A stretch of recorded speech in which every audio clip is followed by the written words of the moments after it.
First of all, Mike, thank you for what it is that you do. I think it's awesome. Also, if you don't mind, I think it's completely like just hilarious and just how the world works with how your story came together. So if you don't mind sharing a little bit about that, I'd love to hear that first. Yeah, well, first off, I got to thank Facebook for that because it is a cool, powerful tool if you use it right. And it's been the key to my success as far as the social media side. But the website I started in 2004, I think you told me before, that's your memories of Charlie. And Yeah. 2004, we had a really active season and I couldn't find anything online for links, and I was constantly searching for spaghetti models, and I was addicted. And back then, search engines weren't that great. So going to college, I went to USF. I was taking an HTML class, so I was like, well, I'll just make me a website called Mike's Weather Page.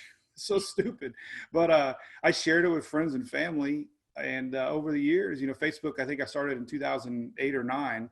And then, of course, Irma kicked it off as far as the new world we live in with social media. And Facebook Live, thankfully, came around because that was big. And it did. It brought everybody together. I think people like chatting.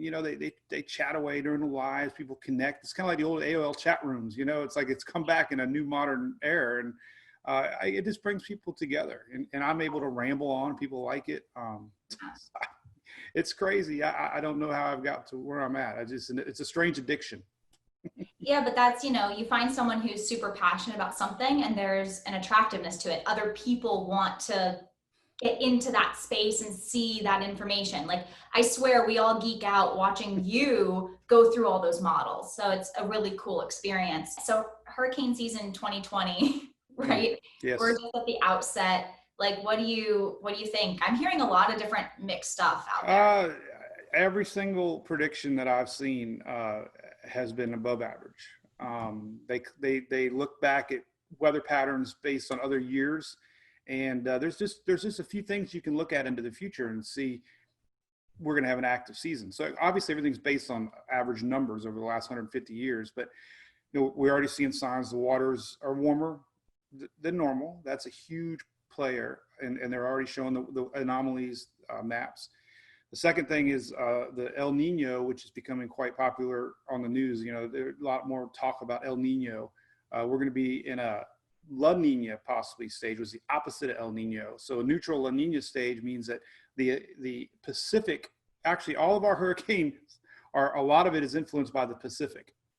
So when the Pacific has cooler waters and we have this neutral La Nina setup, the Atlantic side gets warmer and it has less shear. So this pattern is able to produce more tropical activity. So those two combined with another moisture long-term models that are coming out showing the main development regions that's got more moisture. So all that means is that we could have more storms. There's no way to predict where they're going to go. There's absolutely no way to know if they're going to be homegrown in the Caribbean. So we could have them all miss the states. We could have a season where every storm curves. But we do have a strong Bermuda high, which is the old school Florida people know the storms come off Africa and they kind of just steer this direction. So yeah, I can agree with everybody saying we're going to have an active season. And unfortunately, the season seems like it's lasting a little bit longer, more into October. Yeah. Michael obviously was strong, and even long time, in past, like Wilma, we've had a strong late season storm. So that's when everything really heats up. Usually early season stuff is weak tropical systems. So August, September, October is obviously where we got to worry about. Yeah, and later it seems like, which is, that's definitely a bit of a change from the norm. You have a dog yourself, don't you? Oh yeah, he's sleeping by my foot. We have a famous cup I drink in the morning. It's Waking Up with Louie. And I can grab him real quick. Hang on. He's right here by my feet. He's actually was crying right before I started. Oh, so he's a little Frenchie. We've made a hurricane. We call him Hurricane Louie, but he's kind of famous. He's even got an Instagram now. So yeah, we will be connecting with Louie for sure. Yeah. And that's the thing that you may not think about is how your pet is going to handle a storm, what you need to do to prepare them, and that's awesome. We will definitely share that link so people can start to get more info. Mike, let's talk about for a second, what are like some just don't do it, right? What not to do? Well, you mean during a hurricane?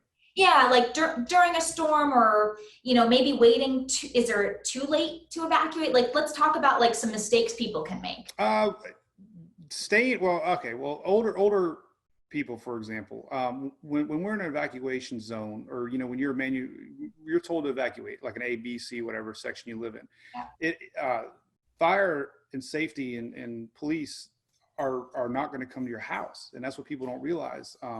Once we get into tropical storm force winds and up, they're off the street. So a lot of people wait to the last second, or they're elderly, they need help, and they can't get help. They call 911 and they can't come. Either there's power lines down, there's trees down. If there's just too much wind, they won't even drive the trucks out, in the wind. So I think the number one thing is people that probably should evacuate should evacuate. Right. Um, and another thing people do is that nobody tells you where to evacuate. Yeah. So Charlie, for example, everybody evacuated to Orlando, and it ended up being right over Orlando. They had more damage there than at Tampa. So Right. really planning ahead, you kind of have to become your own little weather person and decide where you're going to go.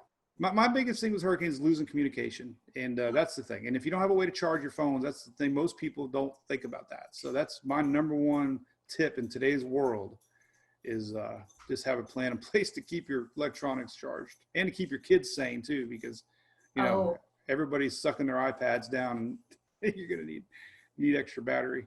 that's a great point. You don't want to have the entire family fighting over a single charging cable. So No, no, and there is another thing really cool too. They sell on Amazon. It's and maybe you'll link it. It's a 4G hotspot that connects to any cell phone tower, and you buy it by the minutes, and it's international, but it works anywhere. So what it does is it searches for any available open cell phone tower. So if even though you're with Sprint, this little device doesn't care. They just lease time from any available cell phone tower. So for it's like $100, but you could buy by the minute your data. So if you really need internet and Sprint goes down, there's a good chance, Verizon signal's okay, and this little device will connect it and you can hotspot off of it. So it's a cool tool I've had to use a lot. The only trick with that is you got to use your phone to buy minutes. So don't let your phone, don't let your, buy the minutes before, because you can't, Sprint goes down, you yeah. can't connect to this thing if you don't have any minutes. So have the minutes stocked up, ready to go. Yeah. So there's a little bit of like preparedness on your data plan too that Oh you yeah, yeah. I mean, because we were chasing Michael. We were going to Talladega for our October race, and Sprint's terrible up there. Mhm. And luckily, I bought this little unit, and I had a better cell phone signal than. And here's another little trick. A lot of people don't know this, but you could switch your phone to 3G and turn off 4G, Huh. and it's easy to do. You guys got to Google it. But most people are obviously on 4G. Yeah. 3G now is not being used for hardly anything. So when you're in an area where everybody's sucking up 4G data plans, you can pop down to 3G, and it's not as fast, but you're going to get data. And there's been a lot of times where the 4G network was just forget about it.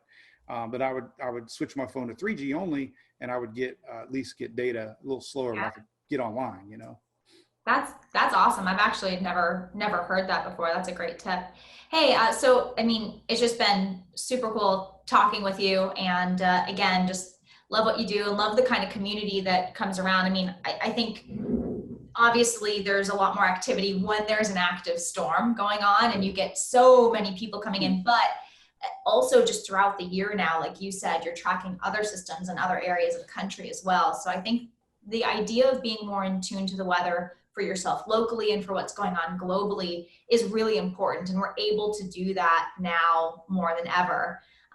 But at the same time, I think you're able to go to a place where like local news stations can't in a 10-minute update, right? Like they have their schedule they have to stick to, they have their resources they have to use, and Right. they have a limited amount of time. So you get to come online, chat with us like you're having a conversation, right? Like if it's a half hour, if it's an hour, like you're not being pressed to cut to commercial break. So you get the luxury of being able to share in a much more human way with everybody who's peeking over your shoulder as you go through the models, and that's Well, really yeah, cool. you bring that up, and it's true, because I've, like I said, I've luckily met a few local meteorologists now, and they hate it because they get 3 minutes, Yeah. and somehow in that 3 minutes they got to talk local weather, 5-day weather, national weather, hurricane weather.